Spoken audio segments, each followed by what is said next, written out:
Good morning, everybody, and welcome to Conversations with the Soul. I'm Rita Hickman, and I'm a body-mind expert and shiatsu massage therapist in the Chicagoland area. I've been doing this for about 10 years, and I do live streams most Monday through Friday mornings at about 8:15 Central Standard Time. Hi, Kathy. How wonderful to see you. And I try to live stream so that you can watch my woods out back as they change through the seasons, because that's one of my favorite things to do. Good morning, Bonnie. I'm so happy to see you here.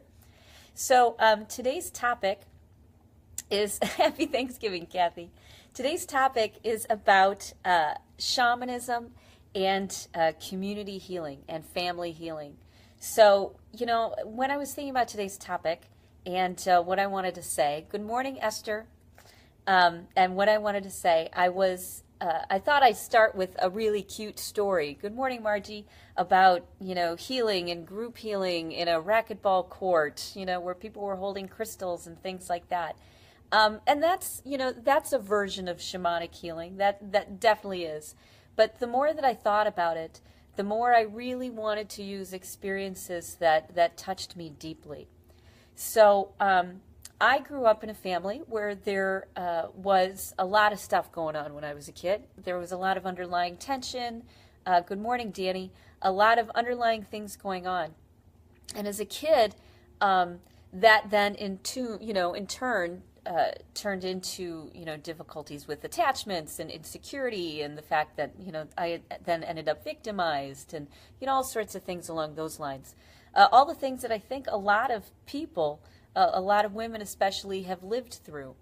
And, we look at our families, and many times, especially around the holidays, I used to get very anxious and very upset. Whenever Thanksgiving or Christmas would come, I'd start to get, more and more disturbed, let's say, in my mind. And I'd hit depression and anxiety, and I'd go back and forth. Because that's what my holidays were like when I was a kid. There was a lot of stress involved. And so then, of course, the pattern just continued, especially because my family still gets together, and many times I host. So a few years ago, I really wanted to start looking at healing my family. And a friend of mine had some fabulous advice. And the advice was, the biggest challenge was, I've got one sister and my mom and then my dad, so there'd be four of us. And my dad's energy would direct the whole day. We'd sit there and be like, is he going to be upset? Is he going to be angry? Is this going to be a problem? Is he going to hide? How are we going to deal with this? And it was very reactionary. It was very, how do we manage dad? And the whole energy then of the family one was of stress and anger and resentment and frustration and anxiety. Until my friend mentioned to me, they said, make your dad feel like an honored guest, because he's probably doesn't know what to do. He's probably afraid and insecure and anxious. And I thought, really? After all of these years of this, dominating, good morning, Susan, of this dominating of, the energy of the space and of the room, I'm supposed to give even more? Are you kidding me? But I thought, okay, fine, we'll give it a shot. So my friend suggested that I give something or provide something that would make my dad feel very special and very important. And so I thought about it, and I came up with, oddly enough, shrimp cocktail.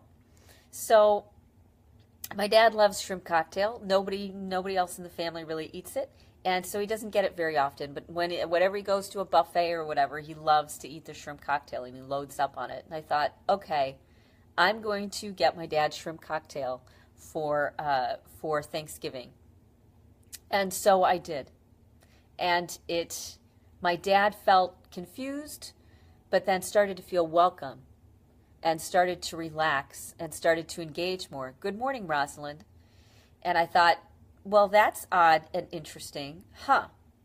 So then the next holiday, because I tend to host a lot of the holidays because of the house I live in, the next holiday that I hosted, then I did the same thing. Yes, you can only love it right. That's exactly it, Susan. You can't fight it right. You can only love it right. And that was the plan. That was the goal. How do I love through this? So the next holiday, I got shrimp cocktail again, and the same thing happened. My dad relaxed. He engaged more. He talked more, and the whole energy shifted and changed. It was pretty awesome. Good morning, Jojo. So then I decided, you know what? I want to heal my family on a deeper level. So I started to, my parents would go out for breakfast. They were an hour away, and they would go out for breakfast every Sunday morning. And a friend of my dad's sometimes joined them, sometimes wouldn't. So this time I decided I would start joining them every Sunday morning at 8 a.m., and I'm not the morning type. So I'd get up at 6:30, I'd get ready, I'd leave the house by 7, and I'd go join them for breakfast for 45, 50 minutes. And as I kept doing it, my parents got to know me as an adult, and I got to see and know my parents as an adult. So over time, and now I've been doing this probably for over a year, then my sister started to join me, and then our friends or other family members would join us at times. And now, the largest group we've had, which is big for us, would be 8 people there at breakfast. We're taking up 2 booths, and we're connecting and we're communicating on a whole different level. And that's what my holidays are like too. Now, they're coming over, and, people are inviting guests, and we're communicating and connecting on a level of, you are an honored guest in my home. I'm taking aside and putting aside all of those family dynamics, all of those triggers, and coming at it from a good space. So how do I make sure it's a good space for me? Well, in order for me to have tolerance and patience and understanding, and, when things trigger, I have to make sure, good morning, Christine, I have to make sure that my well is filled before the day even starts. Good morning, Michelle. So I make sure I do all of those self-care things that so that I can be tolerant and I can be relaxed. I do the water and the sleep and the happiness and the touch and, nurturing things and the meditation to make myself feel good. So what does this have to do with shamanism? When we've talked about shamanism over this last week, it's about taking ourselves to a different level of consciousness in order to rewire our mind and our body, seeing things from a different part of ourselves, from a different part of our brains, a different part of our bodies, from a different point of view. That's shamanism, when we see things from a different point of view and it rewires us into a healthier, more positive direction. So when we want to do the best healing, from my opinion, is done with community. You can, first of all, start to do it with yourself. You can heal yourself. And then you can help heal others one-on-one. And then you can help heal as a community, where everybody's got a role, everybody's got a part to play, and we're coming together. And that's where the biggest healing happens, is when we put aside those differences and start to be generous with each other and caring with each other.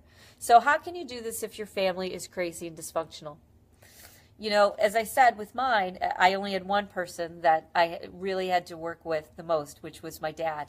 And once my dad's energy started to change and he felt welcome and loved, then the energy changed for everything else.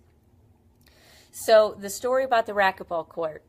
So I attended a conference once with some very close friends of mine, and a healer that I loved and honored was going to be doing a healing for cancer in one of the racquetball courts in the activity center. So they set up a massage table, and there was, probably 50, 60 people in there in a circle to watch or be a part of this healing for this man with cancer.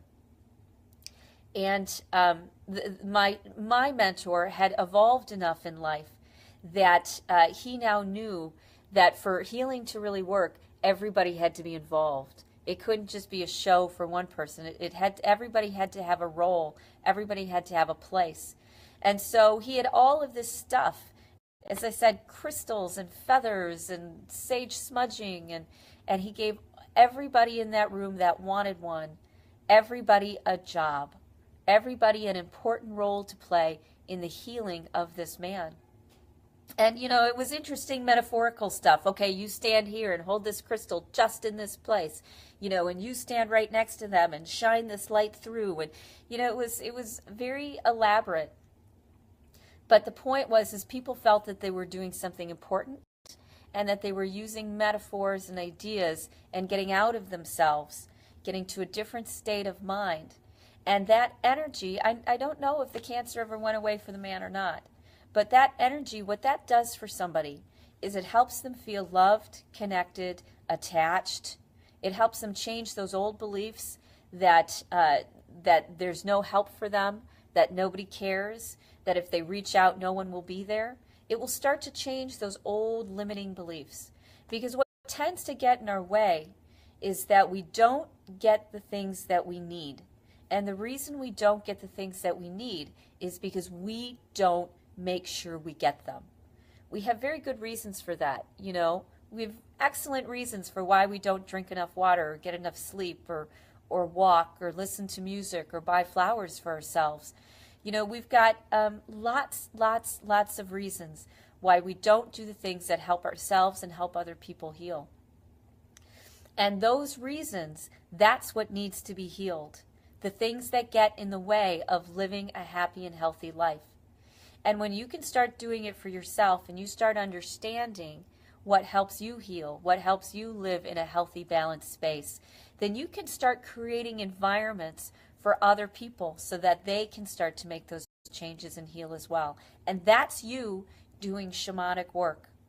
So this good friend of mine, they're trying to heal their family now as well. And one of the things that they've noticed is that they're trying to heal the relationship with their children. And one of the things that they noticed is that their child didn't grow up with a sense of family, with that sense of you are not alone and you are safe and you are loved and you are accepted and you are welcomed and it's going to be okay. They didn't grow up with that sense. There was a lot of turmoil and a lot of angst in their children's upbringing. And that's caused a lot of problems. It's caused a lot of challenges and patterns in their life, because if you don't get that attachment age 0 to 5, it creates lots of relationship problems, and you don't reach out and you don't get the help that you need and the connection and the love that you need. So what my friend is doing is creating a family environment for their children, just like I'm doing, on the holidays and with the breakfasts in the morning. Creating a family environment, a loving, healing environment. And that's what shamans do. We create loving, healing environments for other people and for ourselves so that we can help them heal. We can take them out of their pattern of insecurity and isolation. And we can give them a new pattern and a new reality of connection and safety and love. Now, this doesn't happen instantly. As I said, things don't just snap change in the blink of an eye. It takes time. It takes time to unplug from one belief and one nervous system reaction and plug into the healthier one, the healed one. But that doesn't mean that you stop, because as you continue to create that loving, safe relationship, new patterns develop. Just like learning to write your name. When you first learned to write your name, it was hard. But practice and repetition and continually creating that safe space is what makes the difference, especially when it's hard, especially when you don't want to do it. That first holiday when I brought when I got the shrimp cocktail for my dad, I didn't want to do that. I was still angry and frustrated, and I expected the worst. And I was like, I almost wanted to throw it on the table and be like, here, eat it. You happy now? But I didn't. I wanted to go with this new thought process, this new pattern of living, which is, you're an honored guest in my home. Thank you for being here. I appreciate you taking the time out of your life. This is going to make me tear up. I appreciate you taking the time out of your life to come and have a relationship with me. So I hope for all of you on this holiday that you have a chance to connect and to create a family situation. Good morning, Anne. Create a family situation for people that matter to you, and for people that you might not know, and for strangers. And to be that shaman, and to be that person that you can be, and help start healing all of that abandonment and all of that insecurity and isolation and pain that we live in this world that I know you feel, because you are sensitive and you feel it and you see it. That's what we're here to do, is to help each other move in that loving direction. And so I thank you for joining me on this holiday and being a part of my family. And I hope that you feel the same way for me. I hope you have a great day. And if you don't, know that even if things don't go well today, even if people talk about politics and all that other stuff, that this is bigger. Good morning, Stacy. That this is bigger than you. That this is bigger than your beliefs and your perceptions and your habits. And you can change them, because we can all change them. So thanks for being here. Have a great day, no matter what it looks like. And I will see you tomorrow at 8:15. Bye.